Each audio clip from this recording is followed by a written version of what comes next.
What's up, you guys? Welcome back to the channel, welcome back to another video, and welcome back to Vic Drives. It is stupid early in the morning. I couldn't sleep just because I still can't believe that this thing is sitting in my garage right now. So I figured, because I can't really go drive it right now, still got like an hour for that, why not make a quick comparison video that is going to annoy Jesus out of me. Why not make a quick comparison video between the Vet and the R8? Considering that they're both 2000s sports cars, supercars, both do 0 to 60 in pretty much the same amount of time. Both are currently silver. Of course, there's differences. V8 in the back, V8 in the front. So for those of you that have been watching the channel for a while, you know that the reason that I bought the Corvette was to be sort of like a stepping stone. Making the jump to a supercar is a little bit overwhelming, and that's exactly where the Corvette comes in. So at 405 horsepower to the crank, it sits in between. I won't say halfway because it's definitely closer to the R8 in power than it is to the Merc, but it's a stepping stone, if you will, towards getting the R8. So the real question here is, was that the right move? And I guess the only way to really do that is to actually compare both and make our decision at the end. So stay tuned, subscribe to the channel if you haven't already, hit that like button just to kind of spread this video to more people, spread the channel to more people, help us grow. But yeah, here we go. Let's get into the list. So right off the bat, there are a couple similarities. Both are really low to the ground, and have really big doors. So your entrance to both vehicles is kind of low and off to the side. Both have speedos that go to 200, 220, and both have manual transmissions. Except the R8's transmission is gated, and the speedo goes to 220. But both of these gauge clusters are probably one of my favorites. That doesn't really make any sense, but these are some of my favorite gauge clusters that have ever been made. They're both super simple, but at the same time, like, very elegantly done.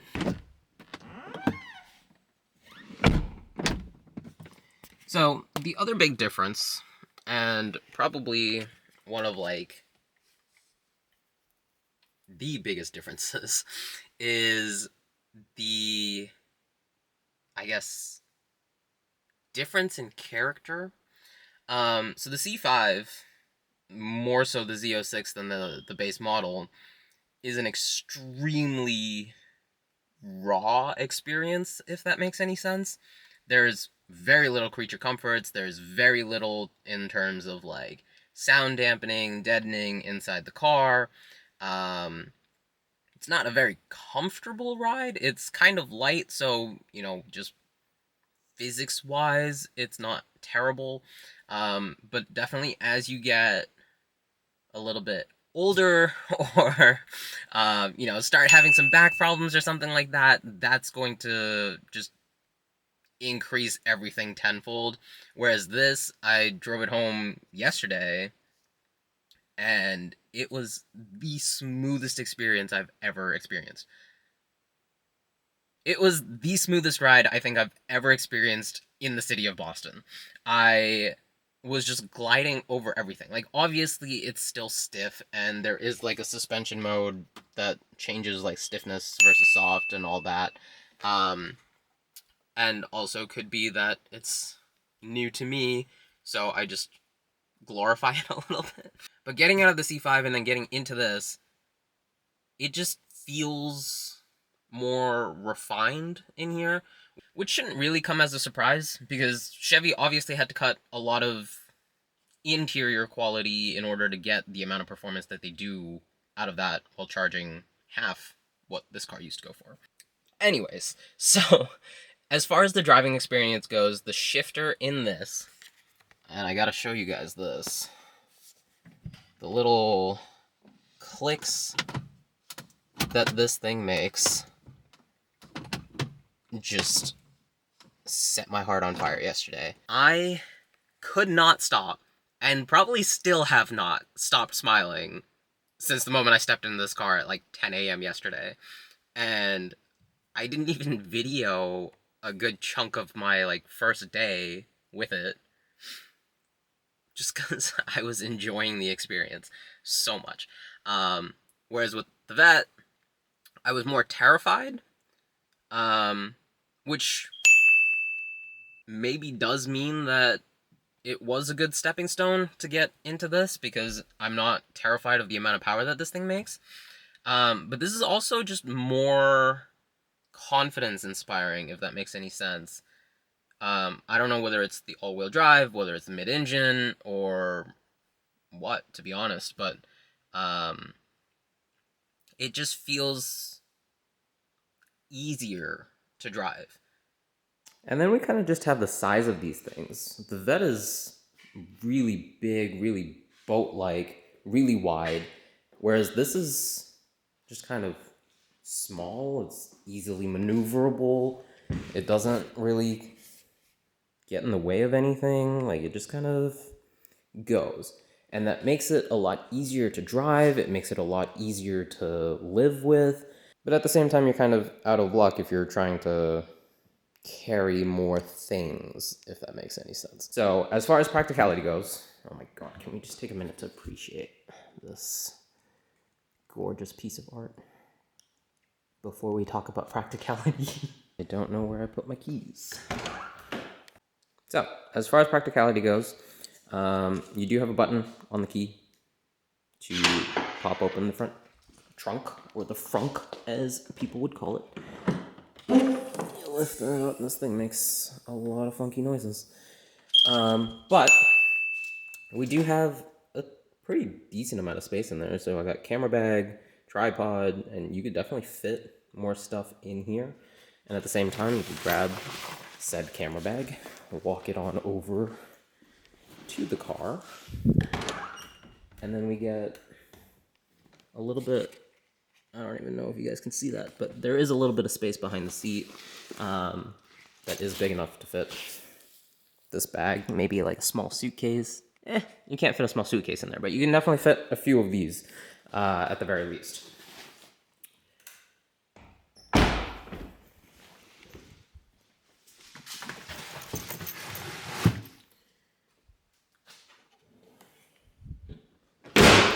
So not like super duper practical. The Vet, on the other hand, has a lot of room. This is all space. I can't show you guys what's in here right now because that is another video, but you will just have to take my word for it that this has a lot more space because it also runs into the cabin, but I also can't show you the cabin. So yeah, just take my word for it. This is way more practical. And one of the biggest differences between the Vet and the R8 is seating position, which probably is the difference between race car and supercar. So the seating position in the Vet basically feels like you're on the ground. I can't find the plate for my tripod, which is why this is such like a hectic video. I can't set my camera down anywhere. But here, let me try this. Alright, I am wearing my night pants and a sweatshirt, so bear with me here for a bit, but seating position in the Vet, you're a lot further back and a lot lower down. You can still like push the clutch in. Yes, my clutch squeaks. But like your knee's still bent when you're down. Squeaky door on the R8. If you get into the R8, to get like the same like clutch placement and brake placement, like all the pedals are a little bit shifted to the right. It's not as intuitive, and it's probably because it's a smaller vehicle. So the wheel is right here, the wheel and tire. So the dead pedal's like here. So your feet are a lot closer together when you're driving, and you have to be a lot closer to the wheel to kind of get like the same driving position. It's not uncomfortable, it's just a lot different from what I'm used to. In case anyone was wondering, you guys have been sitting on a chainsaw box. So, I gotta clean this garage. So, as far as is the Vet a good stepping stone into getting to the R8? Yes and no. So, I guess it's multifaceted. So the first thing to really consider, I guess, is price, of course. I paid $21,000 for the Vet, and this thing probably costs somewhere around like $75K. So very different price brackets. And even when brand new, these things were like 108 and the Vet was like 65.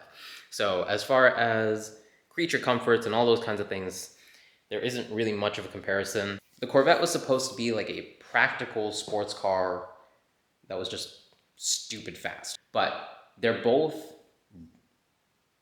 and I cannot stress this enough, they are both so much fun to drive. But the all-wheel drive just makes this feel more planted, more stable, and kind of more confidence-inspiring. And I mean, that could also potentially be that because I've been driving the Vet with basically bald tires and the same amount of horsepower rear-wheel drive for the last like year or so. So it could be that in my specific case, driving this in its worst condition has prepared me for this in its best condition. Either way, I wouldn't say it's so much of a stepping stone as it is a different experience. It definitely got me to a place where I was comfortable driving this. Definitely got me to a place where this almost seems like the more sensible car to drive. So in that sense, yes, it kind of makes sense to do that the way that I did it, because the Z06 is basically trying to kill you all the time, whereas this is far more nice to you. But the flip side to that is that if you have been driving manual for a while, but you haven't driven something that's, you know, like 400 plus horse, I would still probably suggest that you get something similar to the Corvette. It doesn't need to be a Corvette. But also, I feel like everybody should have something like that anyways.